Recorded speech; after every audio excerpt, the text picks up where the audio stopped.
माड़ी एक छोटा सा शहर था जहां रात होते ही सन्नाटा छा जाता था। हामिद, एक सादा दुकानदार, अपना जनरल स्टोर हर रात 10 बजे बंद करके घर लौटता था।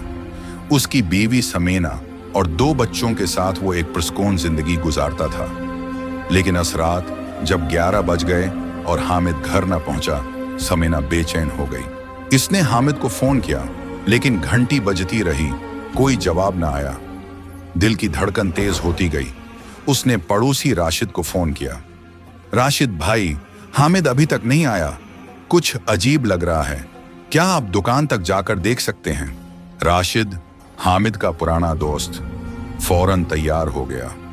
भाभी, परेशान न हूं, मैं अभी जाता हूं। वो रात के अंधेरे में दुकान की तरफ चल पड़ा। दुकान का शटर बंद था, लेकिन जमीन पर हामिद का चमड़े का बटुआ पड़ा था। राशिद ने उसे उठाया और खोला। अंदर एक कागज पर लिखा था, वो तुम सबको देख रहा है। राशिद के हाथ कांप उठे। उसने फौरन समीना को फोन किया। भाभी, हामिद का बटुआ मिला, लेकिन वो यहां नहीं है, मैं घर आता हूं। जब राशिद समीना के घर पहुंचा तो दरवाजा खुला था।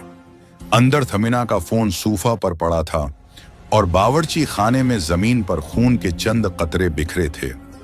राशिद ने फौरन पुलिस को बुलाया। इंस्पेक्टर जावेद रात ही रात घर पहुंचा। उसने खून के निशानात और बटुए का पर्चा देखा। ये कोई इत्तेफाक नहीं, कुछ गड़बड़ है। उसने राशिद से पूछा, हामिद ने कभी किसी दुश्मन का जिक्र किया? राशिद ने नफी में सिर हिलाया। हामिद सबसे अच्छा सलूक करता था, लेकिन उसने एक बार कहा था कि कोई रात को उसे दुकान के बाहर देखता है। जावेद ने अपने सब इंस्पेक्टर शाहिद को हुक्म दिया कि बाजार की तलाशी ली जाए। सुबह होते ही शाहिद ने दुकानदारों से पूछगछ की। बोढ़ा फल फरोश बाबा रहीम बोला, कुल रात मैंने हामिद की दुकान के करीब एक लंबा साया देखा। उसके हाथ अजीब से लंबे थे। जब मैंने आवाज दी, वो गायब हो गया। शाहिद ने यह बात जावेद को बताई। जावेद ने कहा, कब्रिस्तान के करीब पुराना मतरूक घर चेक करो, लोग कहते हैं वहां अजीब चीजें होती हैं। दोपहर को शाहिद और 2 कांस्टेबल मतरूक घर पहुंचे। उसकी दीवारें टूटी हुई थीं और अंदर एक अजीब सी बो थी। जमीन पर ताजा पांव के निशानात थे। शाहिद ने एक दीवार पर सुर्ख रंग है से लिखा देखा, वो सबको देख रहा है, तुम अगले हो। उसने फौरन जावेद को फोन किया। सर, यहां वही जुमला लिखा है, ये जगह खतरनाक है। जावेद ने कहा, बाहर निकलो, मैं खुद आ रहा हूं। इधर राशिद ने हामिद की दुकान के पीछे गली में एक लकड़ी का डब्बा पाया। इसमें एक नक्शा था जो कब्रिस्तान की तरफ इशारा करता था। उसने जावेद को फोन करने की कोशिश की, लेकिन सिग्नल ना मिला। वो खुद कब्रिस्तान की तरफ चल पड़ा। कब्रिस्तान में नक्शे पर निशान जद जगह पर उसे एक बड़ा पत्थर मिला। उसके नीचे खोदने पर एक धाती डब्बा मिला, जिसमें एक डायरी और एक तस्वीर थी। तस्वीर में एक लंबा दबला आदमी था, जिसके हाथ गैर मामूली लंबे थे। डायरी में लिखा था, मैं अजीर हूं, मैं मर नहीं सकता, मैं हमेशा देखता रहूंगा। राशिद ने पढ़ा कि अजीर एक जादूगर था, जिसे 50 साल पहले माड़ी के लोगों ने मार दिया था। उसने अपनी रूह को डायरी में बंद किया था और बदला लेने का अहद किया था। राशिद ने डायरी साथ ली और मतरूक घर की तरफ भागा। जावेद और शाहिद मतरूक घर में दाखिल हुए। उन्होंने एक सीढ़ी देखी जो तह खाने की तरफ जा रही थी। नीचे उतरते ही उन्हें हामिद मिला, हाथ पांव बंधे, बेहोश पड़ा था। जावेद ने उसकी रस्सियां खोली। हामिद की आंखें खुले। वो यहां है। कौन? जावेद ने पूछा।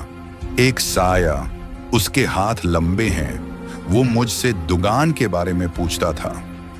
हामिद की आवाज कांप रही थी। अचानक तह खाने का दरवाजा बंद हो गया। एक खौफनाक हंसी गूंजी। जावेद ने पिस्तौल निकाला और रोशनी फेर दी, लेकिन कुछ न दिखा।